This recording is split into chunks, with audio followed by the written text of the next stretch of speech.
The moors of England are known for being sparsely populated and rarely visited. Everything seems well under that benign sky, watching the moths fluttering among the heath and harebells, and listening to the soft wind breathing through the grass.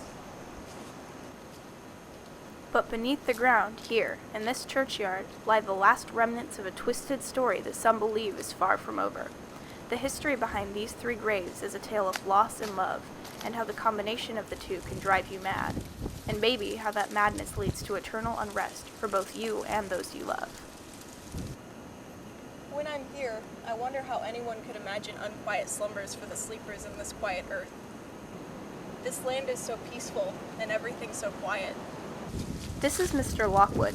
He stumbled upon this strange tale accidentally when he fell ill while staying at a house nearby. He met the inhabitant of one of these graves, Heathcliff, and then later learned of his intriguing and upsetting past. Mr. Heathcliff was strange, certainly, and extremely unfriendly. He seemed not to wish for the companionship of anyone, and I felt extremely unwelcome any time I found myself in his home.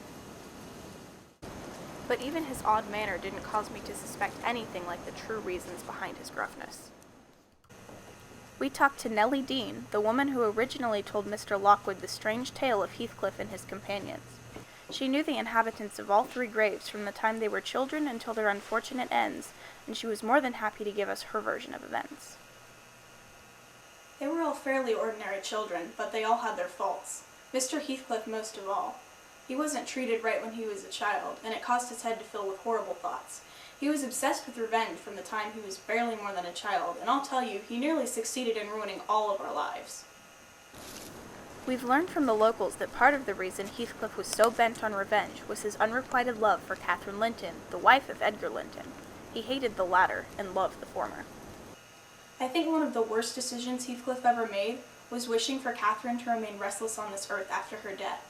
He said once, Catherine Earnshaw. He refused to use her married name. Catherine Earnshaw, may you not rest as long as I am living.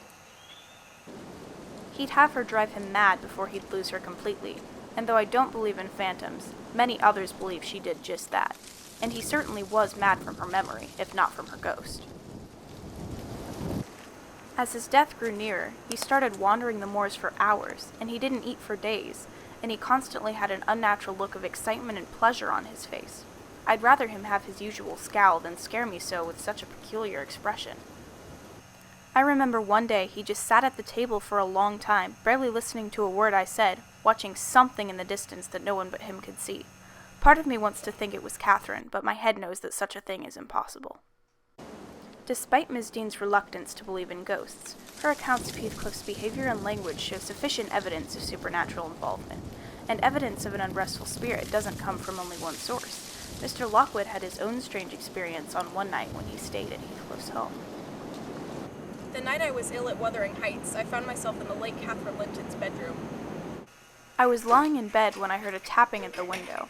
It was bothering me enough that I decided to go and stop the sound, so I reached through the window to break off the branch that I thought was responsible for the noise. But instead of a branch, I felt a hand. A voice kept saying, "Let me in, let me in." When I asked it what it was, it claimed that it was Catherine Linton, and I shouldn't have imagined it because I had seen the name Catherine Earnshaw 20 times for Linton. It kept begging for entrance, but I was terrified, and I tried to prevent it from coming inside. I told it to leave, but it didn't until Heathcliff appeared in response to my screams. The last thing I heard it say was, 20 years, I've been a waif for 20 years. Even the locals who are removed from the tale of Heathcliff and Catherine have claimed to experience supernatural happenings. I once met a young boy on the road who was scared out of his mind by what he thought were the ghosts of Heathcliff and a woman, probably Catherine. And despite what my head said, I didn't like being alone in the dark either, and I hated being left by myself in Wuthering Heights. It seems that not only one ghost, but 2 now wander the English moors near Wuthering Heights. Their past is full of misfortune, and their future full of unrest. So despite how peaceful this churchyard may appear at first glance, there is much more at play here than meets the eye. And if you ever find yourself wandering across the English moors at night, beware, for you could encounter more unhappy souls than you bargained for.